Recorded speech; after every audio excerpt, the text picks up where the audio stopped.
Halo, selamat pagi pemirsa. Anda menyaksikan Indonesia Forward bersama saya, Diana Dwika. Pemirsa, sudah layaknya tradisi, tren kenaikan sejumlah komoditas bahan pokok terpantau kembali terjadi menjelang Natal dan Tahun Baru. Dan seperti halnya Hari Raya Idul Fitri, Nataru menjadi momentum masyarakat berbelanja lebih banyak dari biasanya, sehingga meningkatkan permintaan kebutuhan pokok dan membuat harga-harga melonjak. Lantas apa saja upaya untuk mengontrol kondisi harga komoditi kebutuhan pokok di pasar Jawa Tengah dan seperti apa kondisi perkembangan antisipasi kenaikan harga pangan di lapangan? Kami akan membahasnya lebih mendalam bersama narasumber yang sudah ada di studio CNN Indonesia, Bapak Sukirman selaku Wakil Ketua DPRD Jawa Tengah. Pak Sukirman, selamat pagi. Selamat pagi Mbak Diana. Apa kabar Pak? Sehat, Alhamdulillah. Terima kasih undangannya ini. Terima kasih banyak Pak sudah hadir di CNN Indonesia. Iya, kita berbicara hal yang sangat menarik sekali yang pastinya menjadi perhatian publik saat ini ya Pak ya. Iya. Ini adalah kenaikan harga jelang Nataru, Natal dan juga Tahun Baru.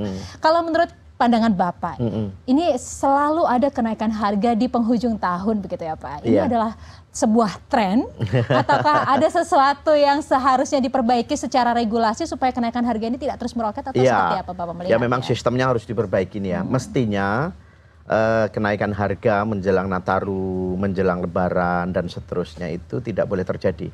Bahkan dalam 1 tahun pemerintahan APBN, APBD itu ini harus nggak boleh terjadi. Artinya memang harus ada stabilitas harga, daya jangkau masyarakat ini agar bisa membelinya dan seterusnya. Sehingga isu kemarin 3 bulan terakhir ini kan beras harganya juga melambung tinggi ya. Kemudian masyarakat kemudian protes dan seterusnya. Ini sebenarnya menimbulkan gejolak yang bisa diantisipasi. Apalagi Nataru, Lebaran itu kan kalender yang memang sudah jelas ya. Kalender yang memang sudah tetap. Kalau Nataru ini pakai kalender Masehi udah jelas kan. Jadi planningnya ini harus dari awal perencanaannya dan seterusnya ini sudah harus jelas seperti apa detail-detailnya dan seterusnya. Ada beberapa hal yang memang ingin saya sampaikan. Yang pertama tentu saja kenaikan harga ini memang harus terus dikendalikan. Dengan cara apa? Satu, peningkatan produktivitas dari produsen-produsen sembako ini, kebutuhan pokok ini ya. Misalnya kalau beras, otomatis sektor pertanian harus kita dorong lebih maju agar hasilnya maksimal, agar panennya juga baik. Lalu kemudian di sektor peternakan, daging, lalu kemudian telur dan seterusnya agar juga tidak melonjak tinggi, bagaimana produktivitasnya ditingkatkan begitu. Lalu selanjutnya kebutuhan-kebutuhan yang lainnya kayak bawang merah, bawang putih, cabai dan seterusnya kan ini juga sering menjadi problem. Belum 1 tahun belakangan ini kita dikagetkan dengan kenaikan harga minyak yang melambung tinggi ya, minyak goreng dan seterusnya. Kemudian pemerintah menyampaikan bahwa itu karena krisis Ukraina dan seterusnya. Yang meskipun sebenarnya masyarakat juga tidak terlalu paham, yang penting masyarakat adalah harganya murah dan seterusnya. Sebenarnya kan itu kalau minyak goreng dan seterusnya agak tidak nyambung dengan krisis Ukraina dan seterusnya karena itu sawit. Kita juga punya perkebunan sawit dan seterusnya. Nah, bagaimana sebenarnya meningkatkan produktivitas sawit ini agar terus berkembang, maju sehingga itu menjadi pemasok utama dalam pengadaan minyak goreng. Misalnya semacam itu. Ini pertama di sisi itu dulu. Yang kedua adalah di sisi kerjasama dengan seluruh stakeholder yang ada. Pelaku usaha, lalu kemudian yang tidak kalah penting adalah kemudian pemerintah ini betul-betul membuat satu unit pengawasan yang sekali lagi 1 tahun penuh nggak masalah. Lalu kemudian nanti diteruskan lagi pada tahun anggaran berikutnya dan seterusnya. Karena kan kerja pemerintah ini per tahun ya, APBN, APBD itu kan 1 tahunan ini program-programnya begitu. Nah ini harus dilakukan, unit ini jangan hanya dimunculkan pada saat menjelang Natal, menjelang Hari Raya Idul Fitri dan seterusnya. Itu pasti akan gagap menghadapi situasi. Karena kita berhadapan dengan misalnya para tengkulak, para pelaku-pelaku yang memang kemudian memonopoli, kemudian menimbun dan seterusnya. Itu. Di pasar-pasar tradisional kita sebenarnya sering mendapatkan laporan keluhan dari masyarakat, dari para pedagang bahwa ada praktek-praktek monopoli, praktek-praktek tengkulak di dalamnya begitu. Nah, ini mestinya harus juga diupayakan operasi pasar, lalu kemudian apa sih sesungguhnya yang kemudian menyebabkan kenaikan harga ini dan seterusnya. Itu dioperasi lah ya, ketersediaannya dan seterusnya. Ya memang teori ekonomi memang selalu menyampaikan kepada kita kan bahwa kebutuhan meningkat, pasti kemudian permintaan juga meningkat, lalu kemudian ketersediaan yang disediakan ini harus seimbang.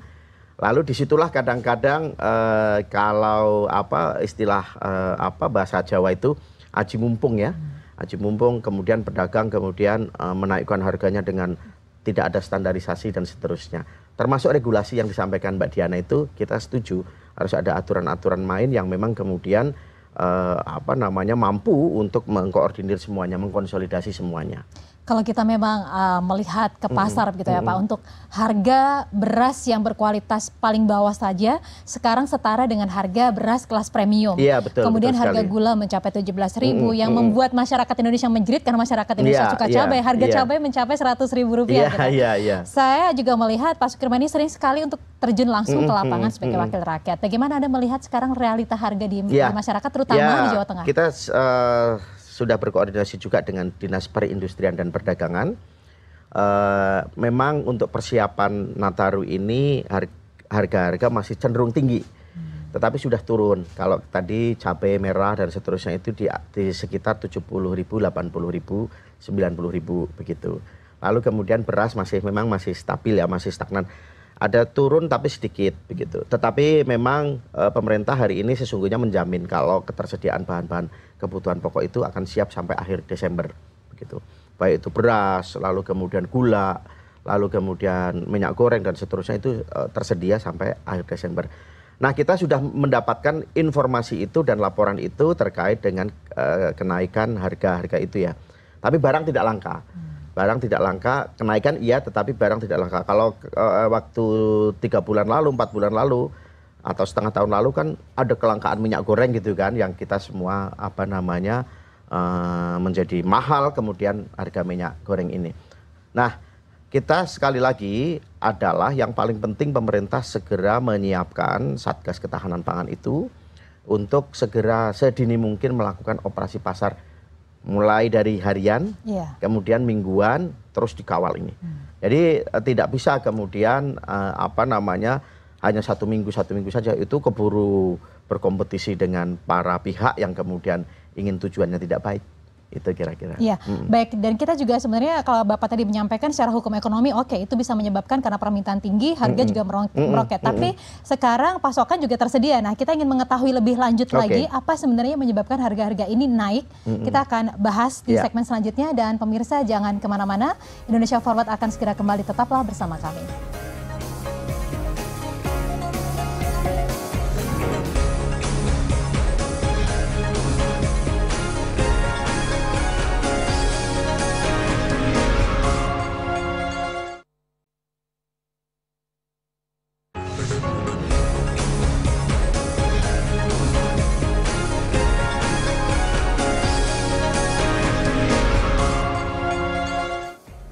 Ya, terima kasih pemirsa Anda masih bersama kami di Indonesia Forward dan kita masih membahas tentang menekan kenaikan harga pangan jelang Nataru bersama Wakil Ketua DPRD Jawa Tengah Bapak Sukirman. Bapak tadi juga sudah menyebutkan bahwa pasokan kemungkinan aman begitu ya Pak sampai Nataru. Kemudian apa sebenarnya yang menjadi penyebab kenaikan harga jelang Nataru ini? Apakah memang ada faktor-faktor cuaca? Ataukah ada faktor-faktor distribusi? Karena kalau misalkan nanti menjelang Nataru ini akan ada pengalihan lalu lintas dan sebagainya. Seperti apa pandangan Bapak? Ya, sebenarnya saya sih lebih kepada aturan yang harus dibuat ya.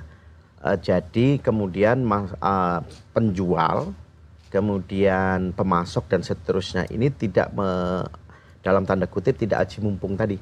Kalau memang sudah ada standarisasi harga dan seterusnya, saya kira memang kemudian bisa untuk menekan kenaikan harga ini terkait kondisi cuaca apapun, lalu kemudian terkait dengan kesibukan apapun kita, lalu lintasnya dan seterusnya, karena tingkat mobilitas masyarakat kemudian meningkat karena liburan sekolah, karena kemudian merayakan hari Natal dan Tahun Baru, ini terjadi mobilisasi besar-besaran sehingga harus ada arus lalu lintas dan seterusnya.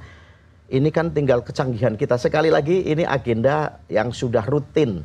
Agenda yang sudah rutin yang kemudian terjadwal, terprogram dan seterusnya mestinya tidak boleh terjadi begitu. Jadi boleh pemerintah menyampaikan penjelasan seperti itu, tetapi ke depan ataupun ini mumpung belum terjadi, ini harus terus diantisipasi agar terus terjadi penurunan harga begitu.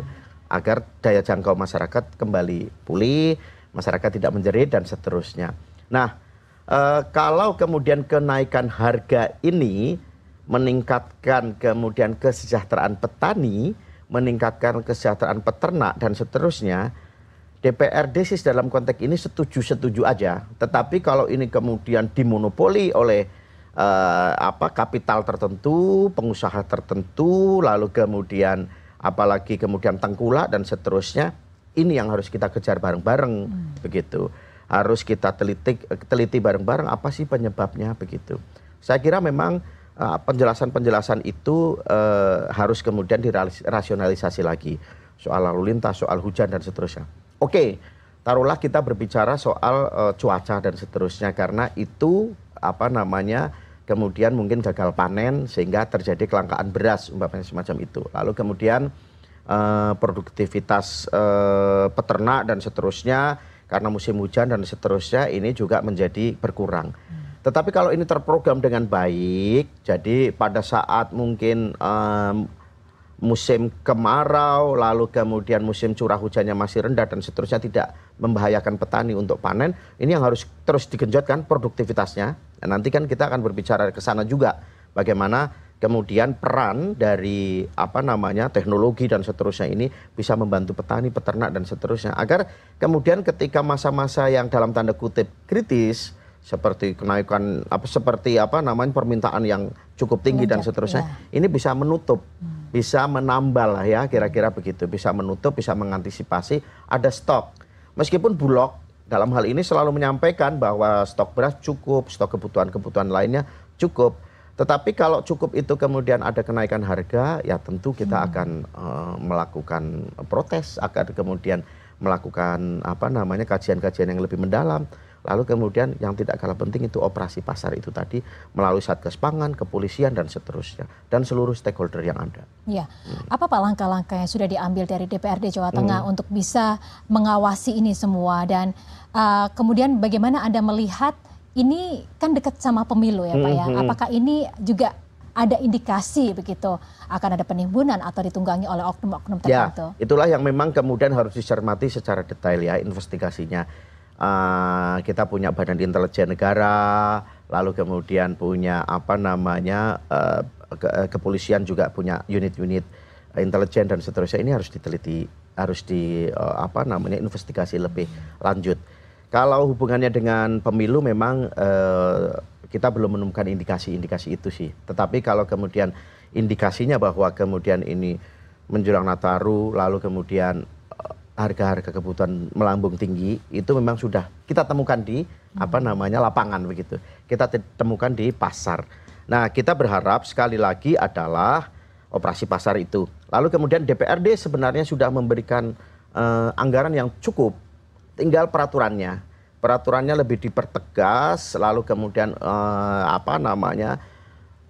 peraturan daerahnya juga dibikin bagaimana misalnya nih kita menyusun perda tentang perlindungan petani, perlindungan peternak dan seterusnya agar ketika mereka ini panen kemudian hilang itu sistem ijon, ya kan? Lalu kemudian hilang itu kemudian dimonopoli pihak tertentu. Agar petani ini juga mempunyai proses distribusi yang resmi, formal diberi oleh pemerintah dengan harga sesuai dengan yang telah ditetapkan oleh pasar, tetapi itu tidak memberatkan masyarakat. Karena kan praktek-praktek ijon semacam itu kan masih ya kan, praktek ijon lalu kemudian dibeli, diborong oleh tengkulak dan seterusnya. Ini juga yang kemudian mata rantainya yang menyebabkan harga-harga kebutuhan pokok ini melambung tinggi begitu. Karena apa? Kemudian masa panen kira-kira masih 2 bulan, kemudian petani ini membutuhkan biaya untuk kehidupan keluarganya, atau kelompok petani ini membutuhkan biaya untuk produktivitas yang lebih lanjut dan seterusnya, kemudian hasil panen ini sudah dijual sebelum masa panennya tiba oleh tengkulak dan seterusnya dengan harga yang tentu saja rendah begitu, karena tengkulak akan membeli dengan ijon semacam itu. Ijon itu utang begitu kan, memberikan utang dan seterusnya, lalu kemudian membayar hutangnya ini dengan hasil panennya itu pasti harganya rendah itu. Nah, DPR selain memberikan anggaran, kemudian mendorong pemerintah. Kemarin kita telah melakukan rapat konsolidasi bersama Dinas Perindustrian Perdagangan, Dinas Ketahanan Pangan, lalu kemudian Dinas Pertanian. Nah, kalau Dinas Pertanian ini kan lebih jangka panjang ya. Yang paling penting adalah ketahanan pangan ini, bagaimana kemudian dia selalu bisa memprediksi ketersediaan bahan-bahan kebutuhan pokok kita ini seperti apa begitu. Lalu berikutnya adalah dengan Bulog begitu. Bulog ini kita juga berharap tidak hanya kemudian menjadi gudang kita saja, dicatat, dikeluarkan dan seterusnya, tetapi dia juga harus bisa memprediksi bersama dan ketahanan pangan ini, ketersediaannya dan seterusnya. Yang tidak kalah penting adalah proses distribusi. Distribusi sebenarnya pemerintah Pak Jokowi pada saat era yang kedua ini sudah mengancangkan kemudian pola mata rantai distribusi ini yang simpel, begitu kan. Prakteknya memang ada beberapa hal yang sudah berhasil, tetapi ada distribusi yang muter-muter juga. Artinya kemudian birokrasi yang berbelit-belit dan seterusnya. Seperti tadi, alasan kemudian lalu lintasnya padat, lalu kemudian karena banyak hilir mudik, mobilitas warga yang mudik dan seterusnya, kemudian itu menghambat. Nah, sekali lagi bisa diprediksikan ini, mungkin proses distribusinya jauh-jauh hari sebelum kemudian menjelang Nataru ini tiba, begitu kira-kira 1 minggu sebelumnya dan seterusnya. Sekali lagi, kontrol harian, kontrol mingguan ini terus harus dilakukan. Nah, prediksinya ke depan ya melalui Dinas Ketahanan Pangan ini, Dinas Ketahanan Pangan, Bulog dan seterusnya. Setelah harian, mingguan itu kan terus terprediksi ke depan seperti apa, kecenderungannya seperti apa. Ya, memang pastinya kita harapkan semoga situasi yang ada saat ini tidak akan meningkatkan kemiskinan ekstrim yang ada di Indonesia. Dan itu juga menjadi concern dari DPRD Jawa Tengah. Kita akan membahasnya, Pak. Ini juga DPRD Jawa Tengah ada sebuah lembaga Badan Riset dan Inovasi Daerah. Perannya akan seperti apa? Kita akan bahas di segmen selanjutnya. Dan pemirsa jangan kemana-mana, Indonesia Forward akan segera kembali sesaat lagi. Tetaplah bersama kami.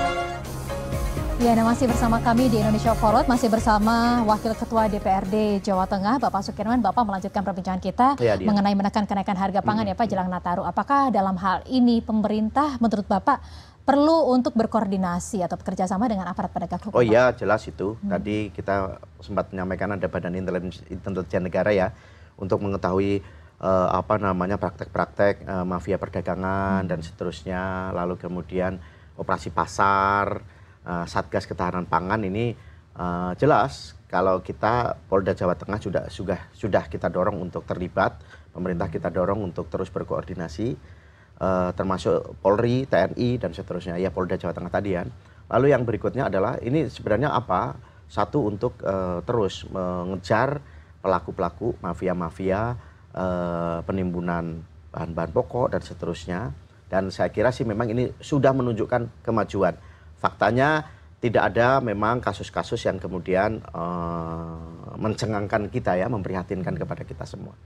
Nah, selanjutnya adalah sebenarnya ada satu yang merupakan jangka panjang, Mbak Diana. Jangka panjang itu begini, agar kemudian kita ini masih stabil, lalu kemudian masih menjadi satu provinsi penyangga. Jawa Tengah itu kan menjadi provinsi penyangga dalam hal penyediaan beras.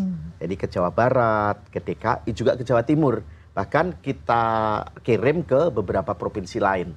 Agar ketahanan pangan di Jawa Tengah ini masih tetap terjaga, lumbung pangannya juga masih tetap terjaga, terus kita tingkatkan produktivitasnya.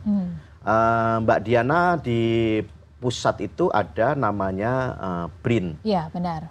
Ada badan apa Mbak?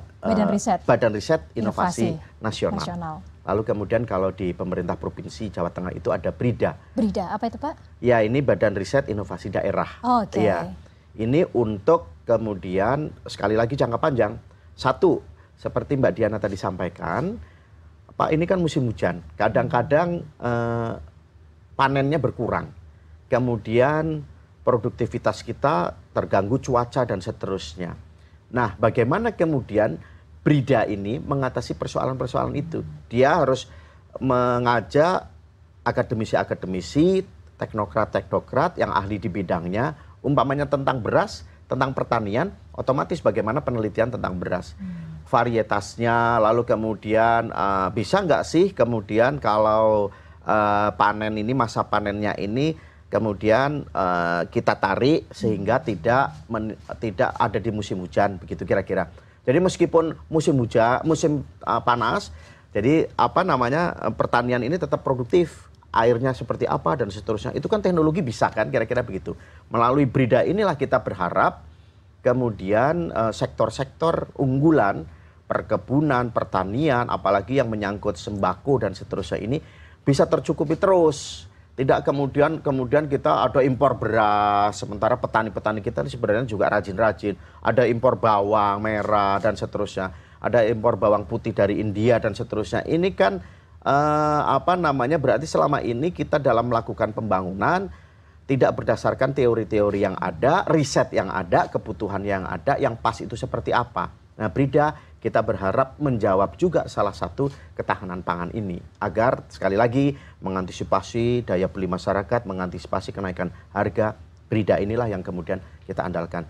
Jangan imajinasi lah kalau kemudian melakukan perencanaan pembangunan, jangan ngarang apalagi kan, apalagi kemudian stuck. Tahun ini merencanakan ini, tahun depan juga merencanakan hal yang sama. Terus begitu saja selama 5 tahun pemerintahan umpamanya. Ini pasti tidak akan produktif karena situasi kan pasti terus berkembang, kondisi pasti terus berkembang. Mana mungkin hari ini kita kemudian melakukan meningkatkan produktivitas petani dengan cara A, kemudian tahun berikutnya masih dengan cara A dan seterusnya. Itu pasti tidak akan berhasil. Iya, menarik sekali apa yang Bapak sampaikan. Untuk masalah ketahanan pangan itu tidak bisa berimajinasi ya Pak ya. Harus ada riset yang kuat begitu ya Pak ya. Harus ada riset yang kuat. Dan dalam hal ini juga memang dibutuhkan mitigasi yang kuat dari berbagai sektor. Baik, yang pasti kita juga mau ucapkan terima kasih banyak Pak atas kontribusi dari DPRD Jawa Tengah untuk terus mengawal ya Pak ya. Sama-sama, ya memang itu tugas kewajiban kami kan, ya melakukan pengawasan, menyiapkan anggaran yang cukup, lalu kemudian membuat peraturan-peraturan daerah yang ada. Ya, semoga harga-harga ini bisa kembali stabil supaya tidak memberatkan masyarakat. Iya, kita berharap demikian. Baik, terima kasih banyak Wakil Ketua DPRD Jawa Tengah Bapak Sukirman sudah hadir di CNN Indonesia. Sama-sama Mbak Diana. Terima kasih, selamat pagi. Selamat pagi. Dan pemirsa, demikian Indonesia Forward kali ini. Saya Diana Dwika undur diri. Terima kasih atas kebersamaan Anda. Sampai jumpa.